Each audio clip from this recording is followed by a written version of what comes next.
ဒီနေ့တော့ဘာစားရမှန်းမသိတာနဲ့ကလောတောင်ကြီးအလွမ်းပြေဟင်းထုတ်ကလေးအိမ်မှာတက်တလောက်မှတ်တလောက်လေးထုတ်စားဖြစ်ပါတယ်။ဘာစားရမလဲမသိဘူးစဉ်းစားခက်နေရင်တော့ကျမလိုပဲလိုက်ပြီးတော့လှုပ်စားကြည့်ပါ။ဟင်းထုတ်ကိုကျမကကြက်သွန်မိတ်နဲ့လည်းလှုပ်တယ်မှုပေါင်းလေးလည်းလှုပ်ပါတယ်မှုပေါင်းလေးကိုအသားစားခြင်းလို့ကြက်သားလေးထည့်တယ်ဝတ်သားကြိုက်တဲ့လူကဝတ်သားတို့ဘာလို့ထည့်ပေါ့နော်။ဇရိတ်စကလည်းတက်တာတယ်စားလိုက်ရင်နူးနူးညံ့ညံ့အီအီလေးနဲ့အရန်စားကောင်းပါတယ်။ကျမကရှမ်းပြည်စာအစားအစာတွေဆိုအကုန်ကြိုက်ပါတယ်။ရှမ်းကောက်ဆွဲတူပူးနေကြက်တချင်အကုန်ကြိုက်တယ်ပေါ့နော်။အာလူထမင်းနဲ့ငါထမင်းနဲ့လည်းအရန်ကြိုက်ပါတယ်။ကဲအခုကျမကဒီဟင်းထုတ်လုံကြီးလေးကိုလွယ်လွယ်ကူကူလေးပြပြမယ်ကြက်သွန်မိတ်ကိုပပလိမယ်ရေစင်စင်ဆေးရမယ်ပြီးသွားလို့ရှိရင်တော့ကျမတို့ဆန်မှုတ်ထည့်မယ်အချိုမှုတ်ကြက်သားမှုတ်ထည့်မယ်အရသာမှုတ်ကထည့်လဲရတယ်မထည့်လဲရပါတယ်ပြီးရင်ရေလေးနဲ့ထည့်ပြီးနေတဲ့အခါမှာအများကြီးရေမထည့်ပါနဲ့ချိန်ပြီးတော့နေပါနို့မို့ဆိုရင်ရေတွေအများကြီးဆိုရင်စားမကောင်းပါဘူးဖက်ရွက်ကလေးတွေကိုဒီတိုင်းထုတ်လို့မရပါဘူးဖက်ရွက်ကနည်းနည်းလေးပြုတ်လိုက်တော့ပျော့ပြောင်းလေးဖြစ်သွားတော့ပို့ထုတ်လို့ကောင်းပါတယ်ကျမလည်းတိတ်မထုတ်တတ်တာပါမယ်ပေါ့နော်အဲ့တော့ကျမကအခုဖက်ရွက်ထဲမှာဟင်းကျမခုနကလှုပ်ထားတဲ့ကြက်သွန်မိတ်နဲ့ဆန်မှုလေးတွေကိုထည့်လိုက်မယ်ထည့်ပြီးသွားရင်တော့ကျမပေါင်းပါမယ်ကျမဖက်ထုတ်ကတော့ပေါင်းတာမလှဘူးပေါ့နော်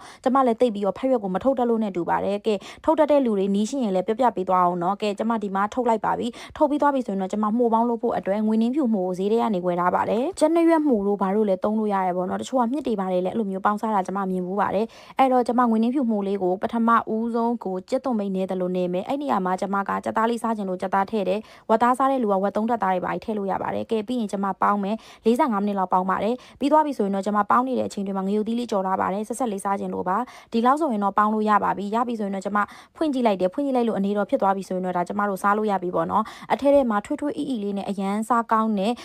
မှုပေါင်းလေးပြီးွားလို့ရှိရင်ဟင်းပေါင်းလေးဟင်းထုတ်ပေါင်းလေးရပြီပေါ့နော်ကိုကလှုပ်စားရင်ဇရိတ်စကလည်းတက်တာပါတယ်စီချက်လေးရတော့ရှင်တို့ချက်လိုက်လဲရတယ် ready made သုံးလိုက်လဲရပါတယ်ငရုတ်သီးကြော်လေးရဲ့ဂျူးမြစ်ရဲ့နဲ့အရန်စားကောင်းတော့ပဲဘာစားရမလဲအိမ်မှာအာလူထမင်းနယ်လေးကိုတက်တလောက်မှတ်တလောက်လေးလုပ်ပါတယ်နာမည်ကတော့အာလူထမင်းနယ်ပဲဒါပေမဲ့ကျမအာလူထမင်းထောင်းပလိုက်တယ်ကွယ်စီစီပိုင်လေးစားခြင်းလို့အရင်ဦးဆုံးခရမ်းညင်သီးကိုပြုတ်တယ်ပြုတ်ပြီးစီလေးထည့်ပြီးတော့ခရမ်းညင်သီးလေးကိုပြောမယ်ဆိုရင်ကွာခရမ်းညင်သီးစီချက်ကလေးရတဲ့ပုံစံမျိုးလေးလုပ်လိုက်တာပါပြီးသွားပြီဆိုလို့ရှိရင်တော့ကျမတို့ရှမ်းဆန်2ဘူးတည်ထားပါတယ်အာလူက6လုံးလောက်သုံးထားတယ်ခုနကခရမ်းညင်သီးအနှစ်ကိုကွာချက်ထားတဲ့ဟာလေးကိုထည့်တယ်ပြီးရင်စီချက်ကလေးထည့်လိုက်ပါတယ်တကယ်တော့လေစုံမရှိရလူကလက်နဲ့အားရပါရနေပါကျမမှာတော့စုံရင်းရှိနေတာဖြစ်တဲ့အတွက်ကျမကစုံရင်းထဲထည့်ပြီးထောင်းလိုက်တယ်ထောင်းရတာပိုပြီးအားရပါတယ်တကယ်တော့ကျမထောင်းတာမဟုတ်ဘူးကျမမောင်လေးထောင်းပေးတာပါမကျင်တတ်တဲ့လူတွေရဲ့မျက်နှာကိုမြင်ပြီးတော့ထောင်းရတာဒီအာလူထမင်းတွေကပိုပြီးစားကောင်းပါတယ်ဘာလို့လဲဆိုတော့စီးပိုင်နေလို့ပါပြီးသွားရင်တော့လက်အိတ်လေးစွပ်ပြီးတော့အခုလိုမျိုးလေးအလုံးလေးလုံးပါမယ်ကဲလက်အိတ်ကဒီလိုနေရာမျိုးကြရင်စွ